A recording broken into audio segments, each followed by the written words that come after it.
Vishal, thank you so much for joining us today. It's such a pleasure to have you here. So, now that we've set up a value lab, a lab in a school, it's going to make a lot of people very curious. Tell me about it first. So this idea started 3 years back. Being a purpose-driven organization, we always thought, these kids who are there in this age, they needed this the most. Right. So how to have a larger impact, I can say that we are very, very invested in our children. And if we're invested, we will go an extra mile and bring somebody who's an expert and help us, because at the end of the day, it's my child who's benefiting. So I would go. Yes. So you going for a trek, you don't know what would happen there. It's a tricky one. So you would try to prepare yourself with anything which is basic. True. And that's how it works.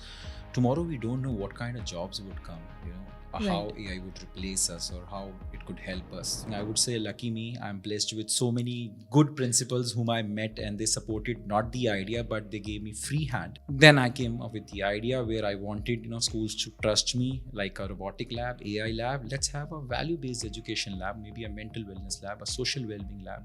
That's how where we are, and I think thanks to few good schools who gave me this free hand to just do it. Including GD Goenka Mohali. GD Goenka was the first one, by the way. Really? And then, thanks to Gurpreet ma'am and Kavita ma'am. The moment they see my face, they would say, yeah, let's do it. Let's do it. Welcome to GD Goenka Alpha Edge, the official podcast of GD Goenka Mohali Public School, where ideas, leadership and education comes together to shape the future. Hi, I'm Harman Sidhu, Academic Director and Head of Communications at GD Goenka Mohali. And today we have a truly inspiring leader with us. We are honored to welcome Mr. Vishal, founder and CEO of MiVirtue, with over 2 decades of experience in driving global business growth and operational excellence. But what makes his journey truly remarkable is his vision beyond business. Mr. Vishal is the visionary behind MiVirtue, a mission-driven initiative focused on integrating moral values and social-emotional learning into modern education, creating not just successful students but responsible, emotionally aware human beings. Today we dive into his journey, his vision, and how character education is becoming the need of the hour in schools. Welcome to the show, Mr. Vishal. Vishal, thank you so much for joining us today. It's such a pleasure to have you here. This is a very unique conversation that we're going to have, because it's not something that most people know of. So now that we've set up a value lab, a lab in a school, it's going to make a lot of people very curious. Tell me about it first. Why? Where did this whole idea of setting up a lab come into your mind? First of all, thank you for having me here, Harman. So this idea started 3 years back, So it is not the exact end product that we started with. Maybe we started with maybe an after-school program which could actually work around the value-based education space, which itself was a new concept because people out here were pretty much aligned towards maybe EQ, IQ, and then the concept like VQ, SQ, AQ came into existence. During our journey, what we realized, when we were doing this as an after-school program, or maybe, somewhere, not all the schools or all the students were, taking part of it. That was not our thing, because being a purpose-driven organization, we always thought, this age, these kids who are there in this age, they needed this the most. So how to have a larger impact, And I think I would say, lucky me, I'm blessed with so many good principals whom I met, and they supported not the idea, but they gave me free hand to execute my plans. So when I wanted this to be a larger impact thing, my first decision was how to, get to schools and make them understand this is not like a supplement education. It is as good as maths, science, any other subject. To make it a subject in a classroom, you need an environment where you could run this. Values being so subjective in nature, they can't be taught. One has to caught. That's what I say. So then I realized, when you want to just, teach values, you need that environment where you could actually put kids into situations, make them live it. For that, it can't be done standing on a podium. That's what every school's been trying from ages, and they're doing fab.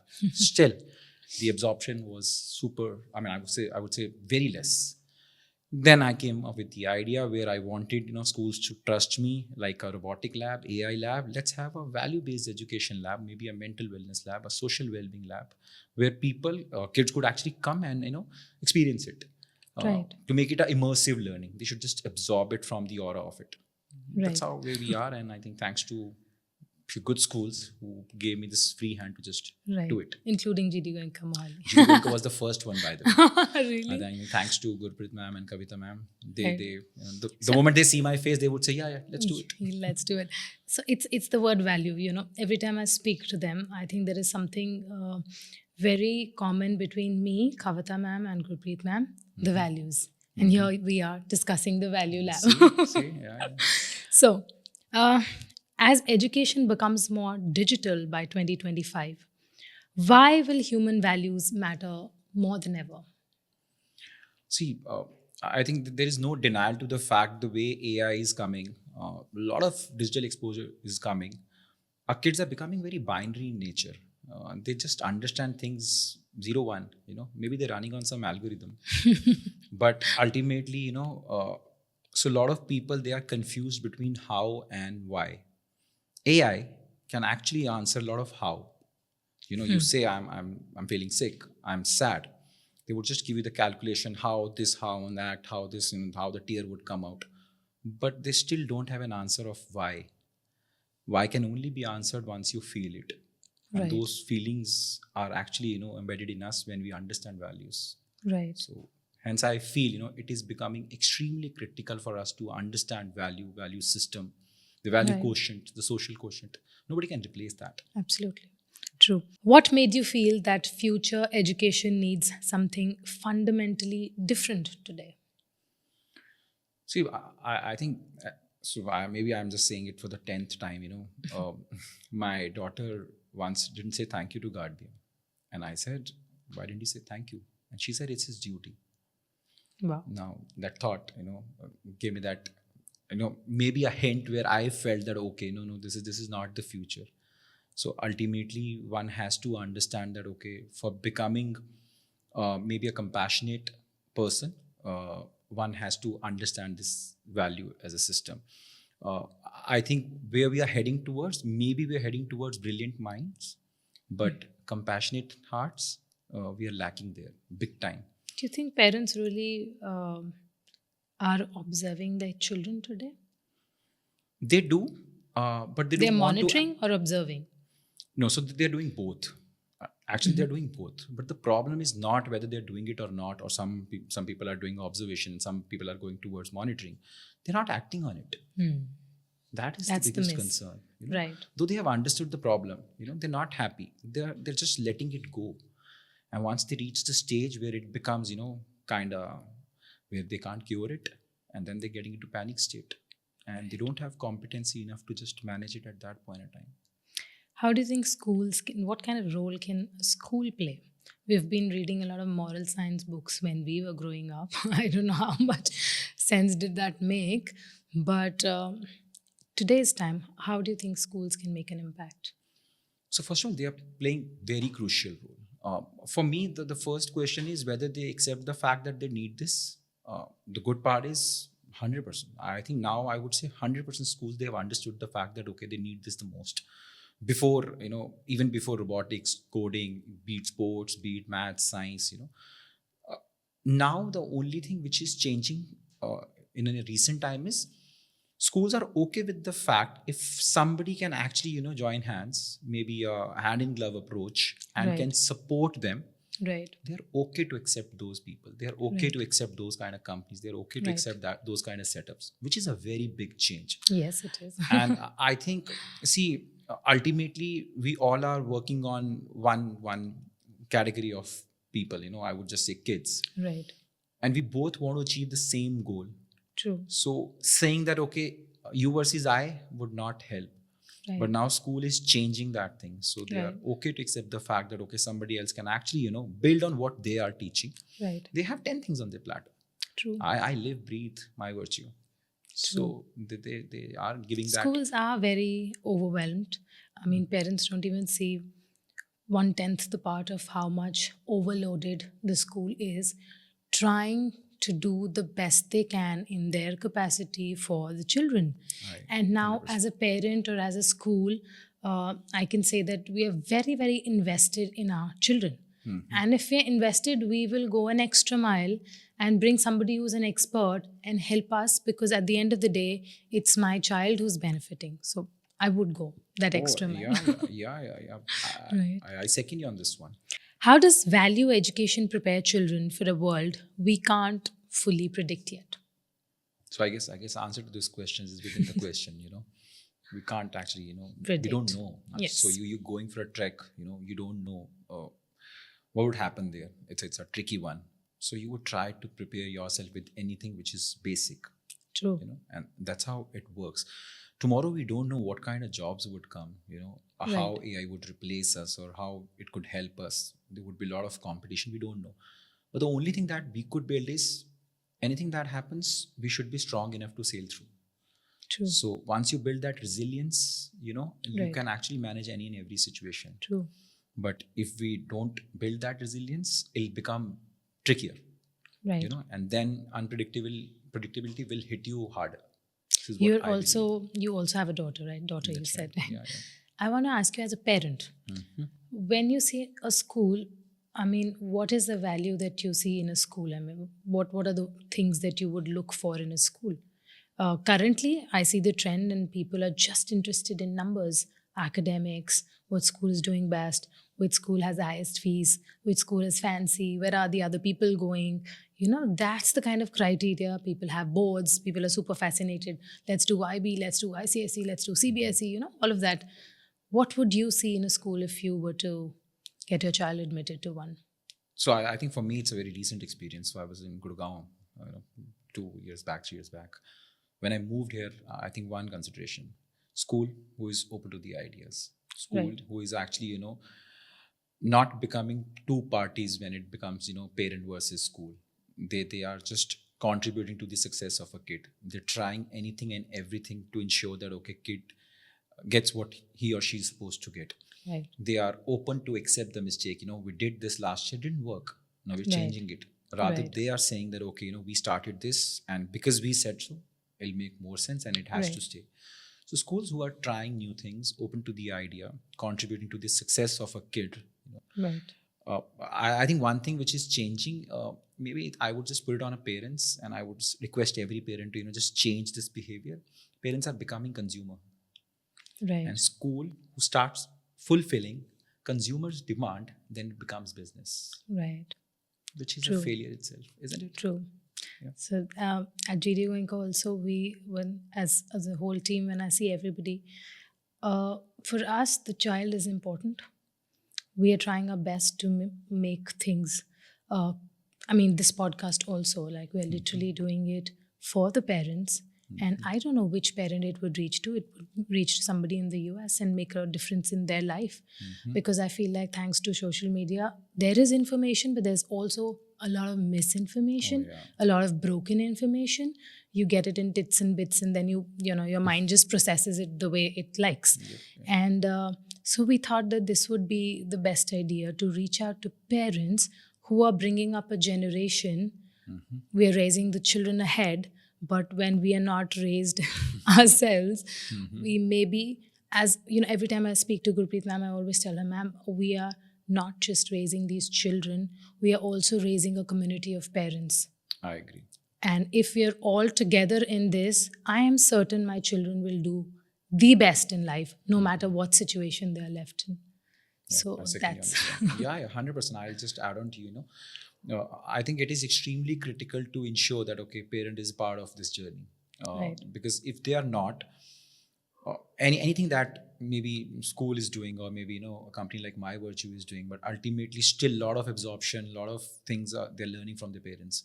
right. So we ensure even in our lab now. So we have this parenting session, and thanks to GD Goenka for saying yes to it, because every quarter we let them know how we did it, what we did it, and here are Right. the reinforcement techniques. Right. Because I think any and every information that is coming from internet is not true. Right. Generally, parent pick up things which they feel is comfortable to them. Yes. So they would just pick up the learning, which is easy to do it. But when it comes to, as you said, Anna, we are just raising generation, not our kids. So there has to be a framework, there has to be a structure to learn it. Right. In a highly digital future, how do values guide children's choices and behaviors? So see, the good part with values is, though there is a structure to it, there is a linking, but it is not algorithm driven. It is not 0-1. I think you can, so what we are teaching these days is, understand the situation and act. Right. Right. Everybody goes through a different situation. At times, it maybe even when I drive car, so on a 10 instances, maybe 6 I go well. There are 4 instances where I have to raise my voice. Situation driven. So when we make them understand, act according to situation, it will actually impact their decision making. When to say no, when to say yes, when to cry, when not to, because every situation, every dilemma is way too different. Right. Ultimately, when they have a strong foundation, their decision making would improve, and it is not limited to just picking up the right course, or maybe maybe right domain to get into science versus math. No, it will help them with any and every decision. So even if they have to tell this is not working for me, mama, they would have a logical backing to it. I think children today are very smart. They already have a lot to say, a lot to question, and a lot to explain and express freely. I think thanks to parents, we let them express, which is very beautiful. And just when you just said this, that they will make the right choice, I think today is the time we need it the most, because children are exposed to things that are beyond imagination, and there is no control as a parent. I mean, I may, like I said, I've controlled. I mean, we've not had this conversation, but I don't let my children use the screen, so no TV, no iPad, no phone. But I also know that however much I control this right now, my child will go out in the world and will be exposed to certain things that I may not like. Now, how is my child programmed to act in that situation is on me. How am I doing it? How is the school doing it? And I think for a child, the school and the parenting both are their foundations. That's how the child progresses ahead in life. And so, like when you said, I love the fact that yes, today we need it the most. It is the need of the hour because they're exposed to so much outside. Absolutely. And are we preparing them enough to go and make the right choice? Yeah, I agree. I think just to add on to what you said, 2 things. One is 100%. They seek logic in everything. Even if you say no to internet, they would ask why. Why? But at times when you ask them the same question, their answer would be, I don't know. So they're not able to just give the right answer to you. Maybe they don't want to. And second is they don't have a strong logic to back it up. Ideally, we are just trying to stitch in that logic first. Right. Second, the way you said, I think taking off internet, not giving phone will actually induce curiosity. Right. So not giving them phone will not help, but giving them that logic that, okay, what will happen if you can't tame internet? Right. So that will help them. Right. And they are very smart. They're very smart. You give them logic, they get it in one shot. Better than us even. So I think we're trying to build those logic where we could actually converse with them and let them know that, okay, hey, take phone, take screen, but you know what will happen. Here are the repercussions, what is the impact, positive versus negative. So we talk. So that conversation is missing. That conversation is missing. The way to do that conversation is also missing. Right. It could be a lot of schools, they're doing fab. They have the competency to do it, but certain schools, they lack it. And most schools lack it. They're my, Yeah. So, why should values be experienced and lived, not just taught in classrooms? We've grown up being just taught. I think I would not agree with the second part because, generally, I think at our time, the exposure was not, that big. And ultimately, we were put through a lot of situations where, they would just say, figure it out. And we did.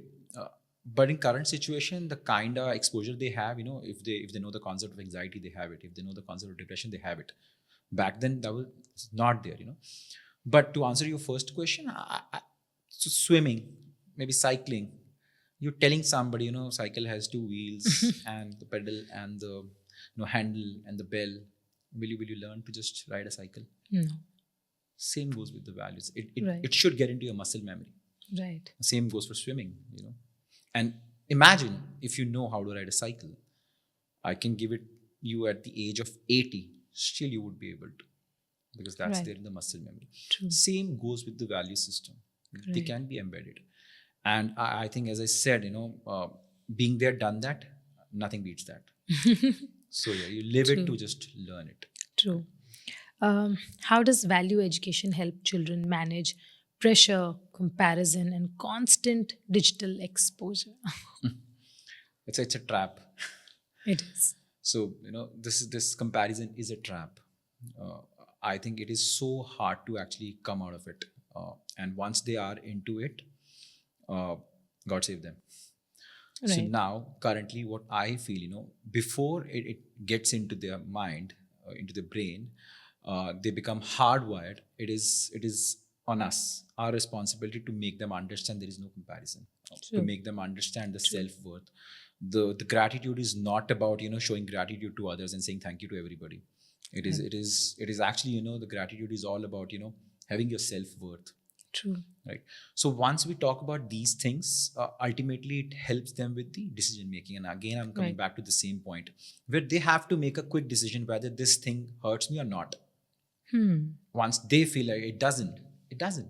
And a lot of times you would see, maybe somebody from the friend circle would say something, it'll hurt them big time.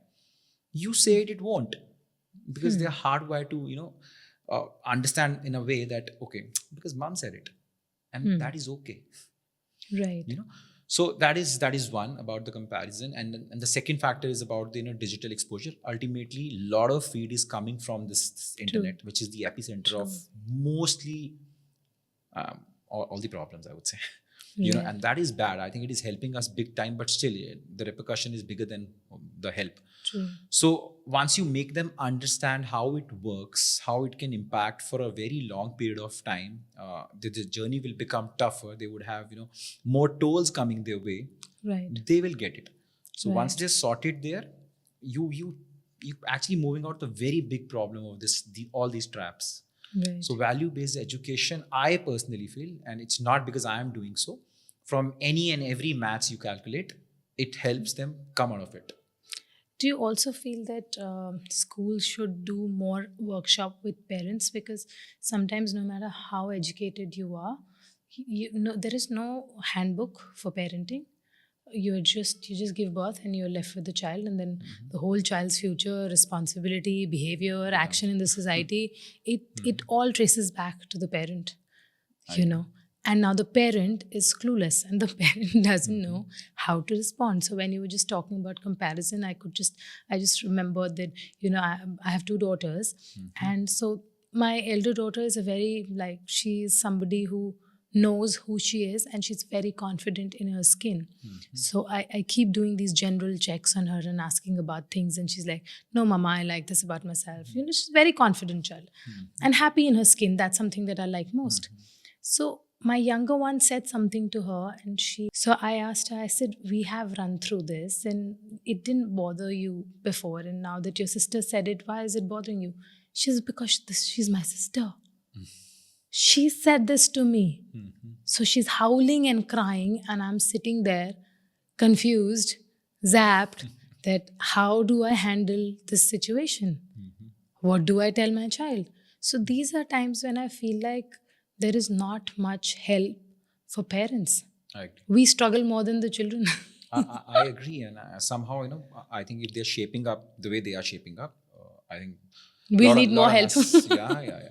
I think I would just say just not the workshops, maybe a structured Program. to actually help them go through it. True. And because this capsule treatment isn't working well. Right. Yeah, and generally you would see if you're giving a good piece of advice, half of the people would not even listen to you. Right. Because they feel this is not my situation. You don't tell me. So Right. that is how. I'll just give you one interesting fact. I'll just take a 30 seconds. So generally you would see two siblings are always different. And we'll put it on our kids that okay, the younger one is different and the elder one is different. But if you just go back and do some reverse maths, it is us. And it is hard coded fact 99.9% of the time, people who are having two kids, the way they raise their younger one versus elder one, Yes. huge difference. Absolutely. Absolutely. Because with the first child, you are raising yourself more than the child.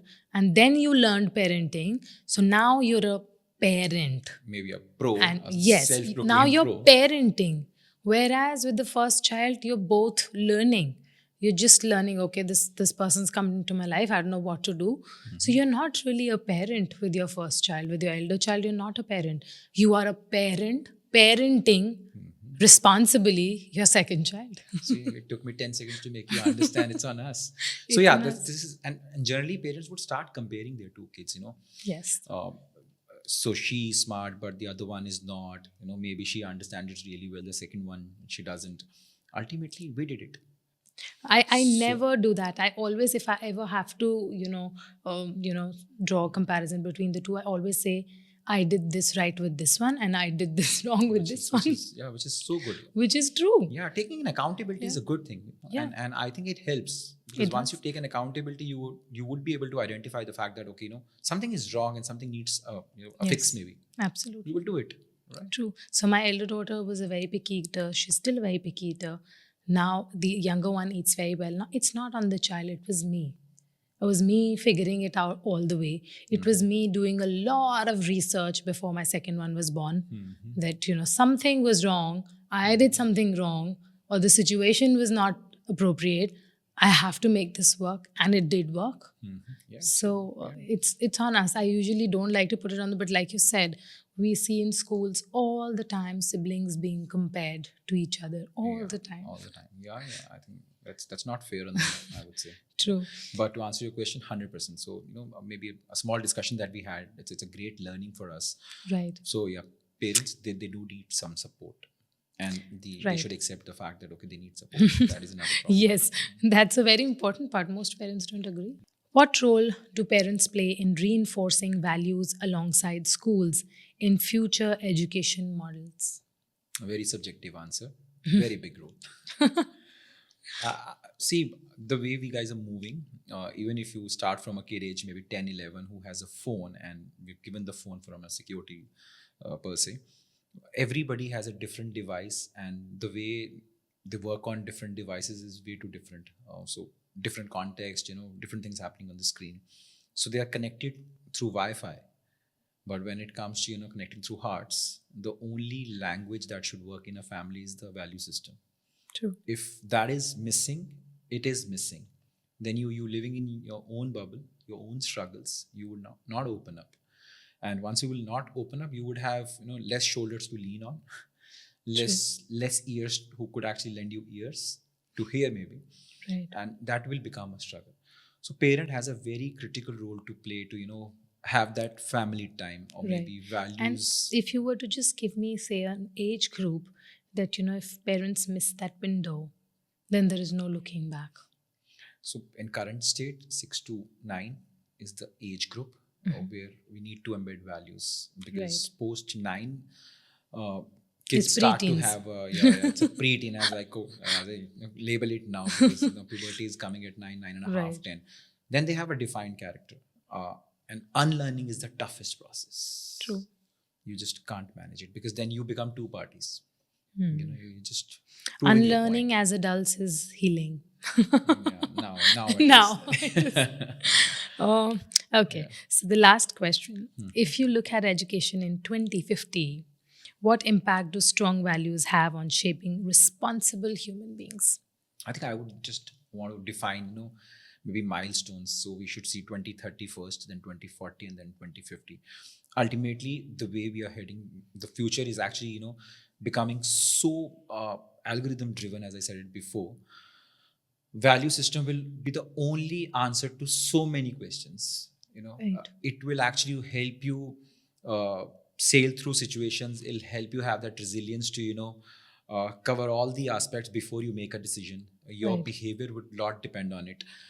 As I said, brilliant minds with less compassionate heart will not work. I want to see value system coming so strongly that in 2050 or maybe in 2040 we should meet impeccable human beings, True. rather are programmed robots. True. And we are programming at a very fast pace. We are indeed, yeah. I think we are not stopping it at least. True. I'm so glad and I'm very excited actually to see how the children experience the lab at the school. And also my own daughter. She okay. starts school at GD Goenka Mohali this year. And I'm very excited for her to experience the lab. Take the first-hand feedback. Yes, Yeah, absolutely. it'll be good. And big thanks to GD Goenka. I think, as I Thank said, you. they were the first one in Tri-City. Yes. Who said, yeah, let's Like do I it. told you, aligned. We are aligned at the same thing. That's why it didn't take us longer to decide that this is what we want for our children. Thank you so much for joining us. I really wanted to bring you here so that parents could, of course, a lot of schools would just start something new, put that out and advertise. But I wanted to talk about it. Why do we have it in the first place? Yeah, I think let's not see it as a gimmick, Yes. but rather something which adds a lot of value to Right. not school, but to your kids' life. Yes, absolutely. That was the whole idea. Thank you so much for joining. Pleasure I is know all it's been mine. hard for you, but I really wanted to get to you. No, that's okay. Thank Pleasure you is so all mine. much. Thank you, Herman. Thank you. Thank very you. much. What an insightful conversation this has been. Thank you so much, Mr. Vishal, for sharing your incredible journey and for reminding us that education is not only about academic excellence, but also about building character, empathy, and emotional intelligence in our children. Your vision through MiVirtue is truly inspiring and deeply relevant for the future of education. And all of us, our listeners, thank you for tuning in to GD Goenka Alpha Edge. This is Harman Sidhu signing off. See you in the next episode with another leader shaping the future of education.